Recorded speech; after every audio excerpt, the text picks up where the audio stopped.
कह रहे हो कि हम मिट्टी में मिला देंगे, तो मिट्टी में केवल मुसलमान और यादव और ब्राह्मण ही है, और राजपूत को नहीं मिट्टी में मिलाओगे। मियाँ बीवी का गला कोरेद दिया गया, उनका इनकाउंटर आप किए। उस बच्चे को बदायूं में जो है लटका दिया गया, उसका इनकाउंटर किए आप।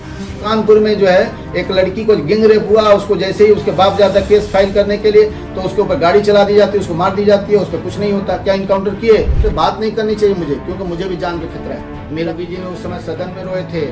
अगर वाकई में अगर अपने आप को चाल चल अपने आप को नहीं सुधरे और इसी तरह गतिविधियाँ वो करते रहे, बदले की नीति से अपना कार्य किए, तो कल रोड पे भी रोना पड़ेगा। आप गुजरात कांड करके सत्ता में आ गए, और योगी जी वो बुलडोजर बाबा और लोगों का मर्डर, मुसलमानों को, ब्राह्मणों और यादवों को मर्डर करके वो चले आएंगे, इससे देश नहीं चलेगा। योगी जी ने जो सदन में उठ के उन्होंने बोला था कि मैं मिट्टी में मिला दूंगा, तो मिट्टी में आप किसे मिलाओगे? आप मिट्टी में केवल अतीक अहमद के लड़के को, मुख्तार अंसारी को और हरिशंकर तिवारी को ही मिट्टी में मिलाओगे, और यादव फैमिली को, या मिट्टी में किसी और को भी मिलाओगे? और भी क्रिमिनल इस उत्तर प्रदेश में है कि नहीं? उत्तर प्रदेश में बहुत क्रिमिनल है। सदन में, संसद में कुछ दिन पहले किसी मंत्री ने बताया था कि 685 इनकाउंटर जो है पूरे देश में हो चुके हैं, जिसमें लगभग 180 से ऊपर इनकाउंटर केवल 2017 से अब तक जो है केवल उत्तर प्रदेश में हुआ है। और उसमें से मैक्सिमम जो इनकाउंटर हैं वो देश जानता है वो किस तरह के इनकाउंटर किए जाते हैं और किस तरह के इनकाउंटर कराए गए। आपने विकास दुबे के कांड में आप देखा कि गाड़ी पलट जाती है। मैं ये पूछना चाहता हूँ, गाड़ी कैसे पलट जाती है? और गाड़ी पलट जाती है, वो भागने लगता है, उसके बाद इनकाउंटर कर देते हैं। दूसरा केस अतीक अहमद का होने वाला था, लेकिन उसमें जो है उसका सुसु और उसका बाथरूम को दिखाने में मीडिया जो है इतनी मीडिया मशगूल हो गई कि बस सुसु बाथरूम में जो है योगी जी भी परेशान हो गए, भैया कब कहाँ मारूं, वो बन नहीं पाया और उसकी गाड़ी नहीं पलट पाई। अब नहीं पलट पाई तो असद का टाइम आ गया कि भाई असद को मारेंगे। अब बात आती है कि असद को मारेंगे तो असद की मरने की और उसका इनकाउंटर का जो न्यूज़ जो है पूरे जो न्यूज़ चैनल पे पता था, जितने एंकर थे उनको पता था, ये कैसे पता था? इससे साफ जाहिर होता है कि ये स्क्रिप्टेड था। लेकिन मैं आपको इस चैनल के माध्यम से बता देता हूँ कि मैं ना असद को सपोर्ट कर रहा हूँ, ना अतीक अहमद, ना मुख्तार अंसारी, चाहे कोई भी ऐसा क्रिमिनल एक्टिविटी में है उसे मैं पसंद नहीं करता और उसे मैं सपोर्ट भी नहीं कर रहा हूँ। लेकिन मेरा ये कहना है कि मैं एक एडवोकेट हूँ, तो एडवोकेट के नाते मैं ये कहूँगा कि अगर कोई भी एक्स्ट्रा जुडिशियल अगर किलिंग कर रहा है तो उस पर हमारा ये फ़र्ज बनता है और देश का फ़र्ज बनता है कि उस पर जो है वो अटैक करे। मैं ये बताता हूँ कि अगर योगी जी असद का किलिंग करते हैं तो आपको बाकियों का तो किलिंग करना पड़ेगा। आप देखें, इसके पहले, इसके साथ साथ मैं असद को पे बात करूंगा। आप देखिए, कुलदीप सिंह सेंगर 28 मुकदमे हैं, विजय सिंह 106 मुकदमे हैं, धनंजय सिंह, ये इस पर बात नहीं करनी चाहिए मुझे, क्योंकि मुझे भी जान के खतरा है। मेरा भी अपने परिवार है, मेरे भी अपने बच्चे हैं, लेकिन मुझे इस देश के लिए और देश के नौजवानों के लिए, अपने डेमोक्रेसी को बचाने के लिए बोलना है। चाहे कोई बोले या ना बोले, अकेले कोई रहेगा तो वो औरंगजेब रहेगा जो बोलता रहेगा और हमेशा बोलेगा अगर देश के खिलाफ कोई भी चलेगा। तो धनंजय सिंह के ऊपर 46 मुकदमे हैं, राजा भैया के ऊपर 31 मुकदमे हैं, जिसमें एक वो डीएसपी का मर्डर है, जियावल, जो जियावल अपना दोस्त था, उसकी मर्डर है। उसके साथ साथ डॉक्टर उदय भान सिंह जो है उनके ऊपर 83 मुकदमे हैं।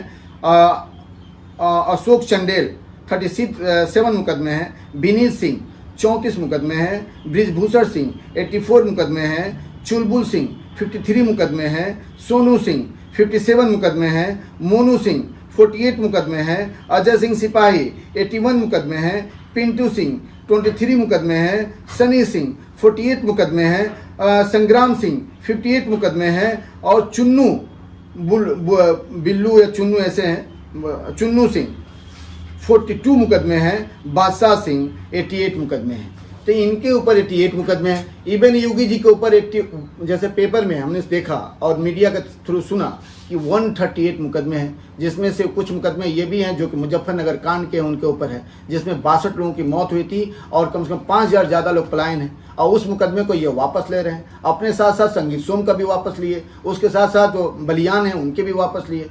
तो बात आती है कि अपने मुकदमे को वापस ले लोगे और बाकी के मुकदमे में उसे जो इनकाउंटर कर दोगे। अभी आपने जो लिस्ट दिखाई, जो बताई, जो पढ़ा आपने, इसमें आपने ज्यादातर ठाकुरों का नाम लिया है। तो क्या लग रहा है कि योगी जी ठाकुर बिरादरी को बचा रहे हैं, चाहे वो कितना भी बड़ा अपराधी हो, लेकिन अगर वहीं दूसरी तरफ कोई मुस्लिम है, कोई ब्राह्मण है, तो उसको निशाना बनाया जा रहा है, ये आरोप लगा रहे हैं। देखो कि हरिशंकर तिवारी ने क्या किया था कि उनके घर पे जेसीबी चला गया।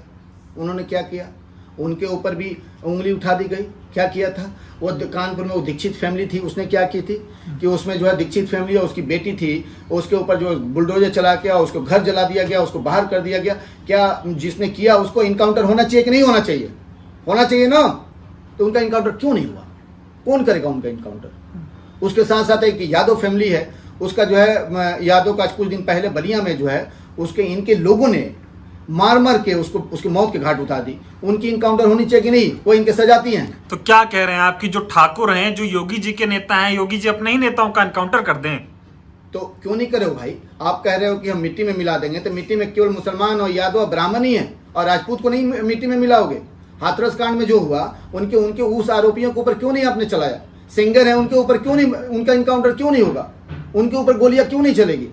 आपको बुंदेलखंड में एक 10 साल के लड़के को जो फांसी रस्सी से लटका दिया जाता है और जो दोषी पाए जाते हैं वो राजपूत बिरादरी से हैं, उनके ऊपर कोई कार्रवाई नहीं होता। आप आगरा में एक लड़की को जो है फैशन डिजाइन ब्लॉगर है, उसको ऊपर से 4 फ्लोर से फेंक दी जाती है और उसके ऊपर कोई कार्रवाई नहीं होती है।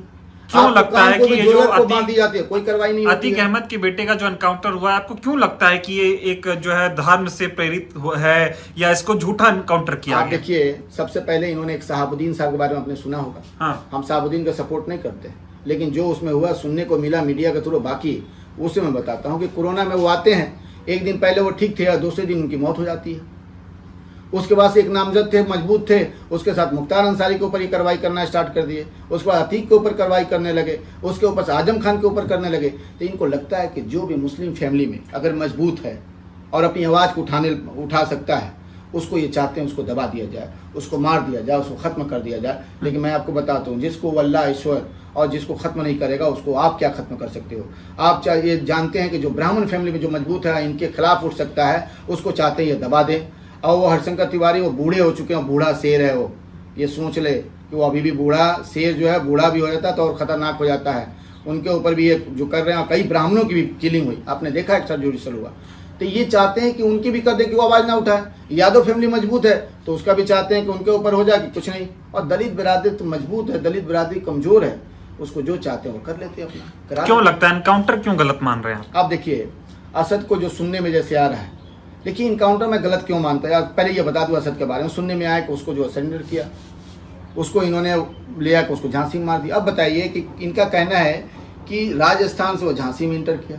अब कोई राजस्थान से झांसी में इंटर करेगा और वो क्रिमिनल माइंडेड अगर है तो क्या अकेले वो पैजामा कुर्ता पहन के और बिना हेलमेट के वो चल देगा? अपने साथ 2 4 5 लोगों को लेकर नहीं जाएगा? तो वो केवल अकेले गए दोनों, और वो मेन रास्ते से पगडंडियों पे जाने लगे, ना चश्मे लगाए हैं, ना हेलमेट लगाए हैं, ना कुछ लगाए हैं, वैसे एकदम फ्रीडम होकर वो घूम रहे हैं। और जब इधर जाते हैं तो पुलिस पीछा करती है, मुखबिर से मिलता है तो फिर उधर से पुलिस आती है, और जिस साइड से दूसरे साइड से जो पुलिस बता रहे हैं उधर बंदा है, उधर बालू है, उधर जो उबड़ खाबड़ रास्ते हैं, गाड़ी चल ही नहीं सकती है। और उसके बाद दोनों तरफ से जब पुलिस मिलता है तो उसकी गाड़ी गिर जाती है, और जब गिरती है तो वहीं गिरनी चाहिए ना, वो कुछ दूरी पर जाकर गिरती है, और उधर जबकि उधर गाड़ी जा नहीं सकती है, और गिरती है, और उसके बाद से जो है वो गोली चलाता, फायर करता है, तो ये लोग भी जवाबी फायर करते हैं, उसकी मौत हो जाती है। अब देखिए, गोली जो लगती है कहीं और नहीं लगती है, वो गोली सीने में लगती है। अब वो जो गिरता है तो वो जो गिरेगा मरेगा तो बेचैन हो जाएगा, छटपटाएगा उसकी आत्मा निकलने के लिए, तो उसका हाथ ऐसे ही से हिलेगा, पैर ऐसे से हिलेगा, तो उसके हाथ में जो भी रहेगा वो फेंका जाएगा। तो उसके हाथ में एक में मोबाइल है, दूसरे हाथ में गन है, उसका चप्पल जिस तरह से पहना हुआ चप्पल पहन को वैसे ही चल रहा है, वैसे ही है, पैर में से इधर उधर हिला नहीं है। दूसरा गुलाम है, उसके साथ भी वैसे ही है। जो गाड़ी पकड़ी गई उसकी चाबी नहीं है, तो गाड़ी जिसमें चाबी नहीं वो कैसे वहाँ पहुँची? पुलिस उधर से आ नहीं सकती, वो कैसे वहाँ पे आ गई? पगडंडी में वो कैसे पहुँच गया? गोली सीने में क्यों लगी, और जगह क्यों नहीं लग सकती थी? बंदूक कैसे उसके हाथ में रह गया? चप्पल वो कैसे पहना रह गया?